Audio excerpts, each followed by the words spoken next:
알쓸탈자 Q&A 인터뷰 2편, 오늘도 아주 알찬 정보로 들고 왔습니다. 원장님, 오늘도 제가 궁금한 게 있는데요. 네. 사실 저도 그렇고 많은 분들이 이 탈모 샴푸를 열심히 쓰고 있잖아요. 진짜 이 샴푸만으로도 탈모가 개선이 될 수 있는 건가요? 탈모 샴푸가 두피 깊숙이 침투해서 탈모를 치료할 수는 없죠. 샴푸는 기능성 제품이지 치료제는 아니라는 겁니다. 그래서 과대 광고라고 보시면 됩니다. 모발이 두꺼워진 것처럼 느껴지는 건 실제로 모발 표면을 코팅을 해서 그렇게 느끼는 것이고요. 탈모에 뭐가 좋다 이런 성분을 찾기보다는 두피에 자극이 되는 안 좋은 어떤 성분들을 빼라, 이게 더 훨씬 더 효과적이라는 건 확실한 팩트입니다.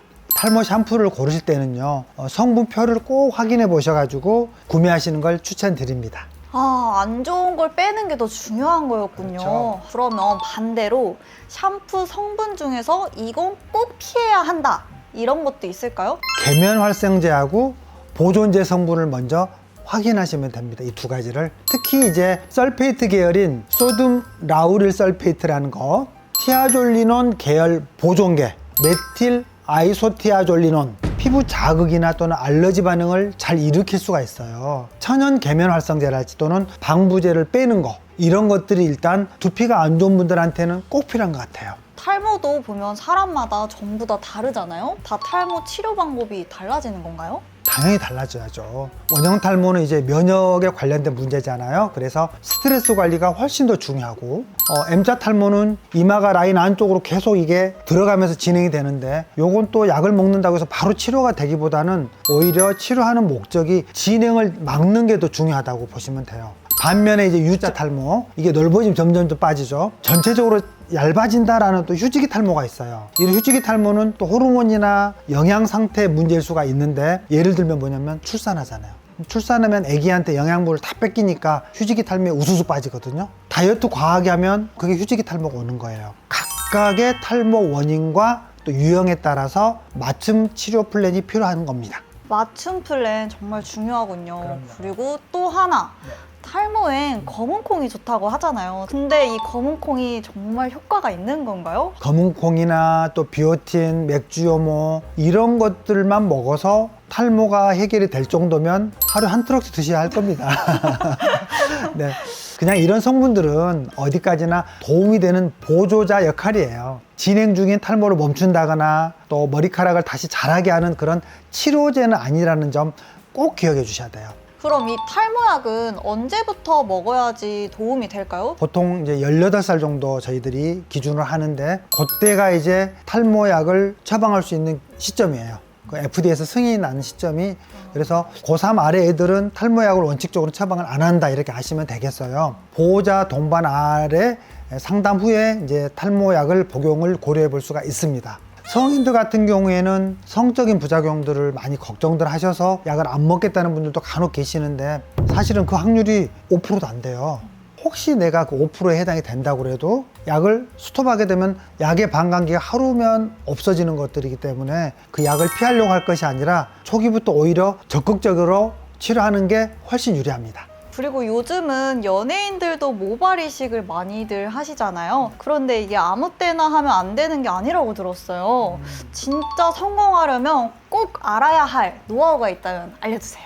모발 이식은 이제 수술이기 때문에 디자인과 타이밍이 핵심이에요. 모발의 방향이나 또 밀도, 굵기까지 다 고려를 해서 디자인을 해야만이 좀 자연스럽고 생착률도 훨씬 높습니다. 무엇보다 더 중요한 것은 이 모발 이식 할 때 현실적인 목표를 갖는 겁니다. 모발 이식이라는 것은 인상을 바꾸게 할 수는 있어도 인생을 바꿀 수는 없어요. 비현실적인 어떤 그 이상적인 생각을 갖고 오신 분들이 계셔서 그 생각을 좀 버려주셨으면 좋겠어요. 저는 그리고 이게 모발 이식이 그냥 이식만 하면은 끝나는 건 줄 알았는데 이 사후 관리가 더 중요하다고 하더라고요. 혹시 이 수술 후에는 어떻게 관리를 해야 할까요? 모발 이식 후에 상처가 회복돼야 되고, 또 염증도 예방해야 되고, 또 모낭이 생착이 잘 되는 그런 관리들이 핵심입니다. 병원에서는 전문적인 두피 케어 프로그램을 통해서 두피를 더 안정화시켜주고 또 생착률을 높일 수 있는 치료를 병행하는 게 좋고요. 집에 가서도 물론 약이랄지 또 영양제 또는 이런 두피에 자극 피하는 거, 이런 것들과 같은 바른 생활 관리가 꼭 필요합니다.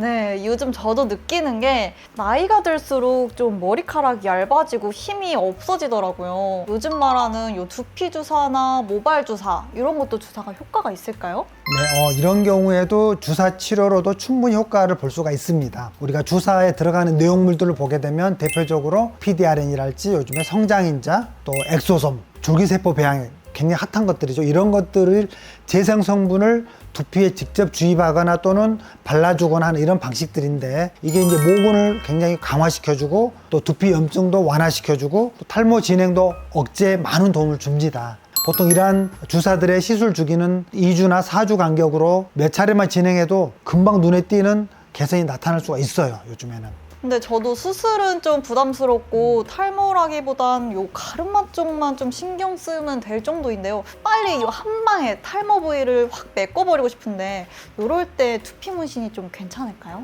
이런 케이스에는 이제 두피 문신이 좋은 선택이 될 수도 있습니다. 이 두피 문신은 이제 바늘로 색소를 넣는 방식도 있고 레이저를 이용한 무바늘 문신도 있습니다. 다만 이 색소 치료라는 것은 리터치가 꼭 필요하다 알고 계시면 되겠고, 또 탈모가 너무 많이 그래도 진행이 됐다 이러면 결국에는 또 모발 이식이 필요한 경우도 생깁니다. 모발 이식을 이미 했는데 풍성함이 좀 부족하다, 두피 문신으로 채워서 보완을 할 수도 있겠고요. 그래서 두피 문신과 모발 이식 이 두 가지는 서로 상호 협조 관계예요. 그럼 바늘 없이 하는 두피 문신 요거는 정확히 어떤 건가요? 그리미 레이저라고 하는 이제 두피 문신 장비를 이야기하는 건데요. 가격이 매우 고가예요. 피부 표면에 자극을 줘서 순간적으로 색소가 바늘 없이 스며드는 그런 레이저 방식의 문신 기계입니다.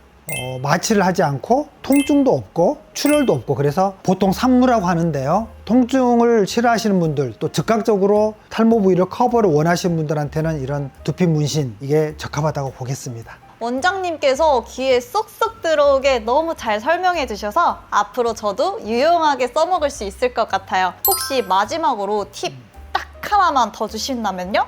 탈모가 의심된다면 역시 정확한 진단을 받을 수 있는 병원에서 초기 징후를 살펴보시라. 내가 약으로 될지, 주사를 해야 될지, 모발 이식을 해야 될지 본인의 상태에 맞는 맞춤 치료를 받는 걸 추천드립니다.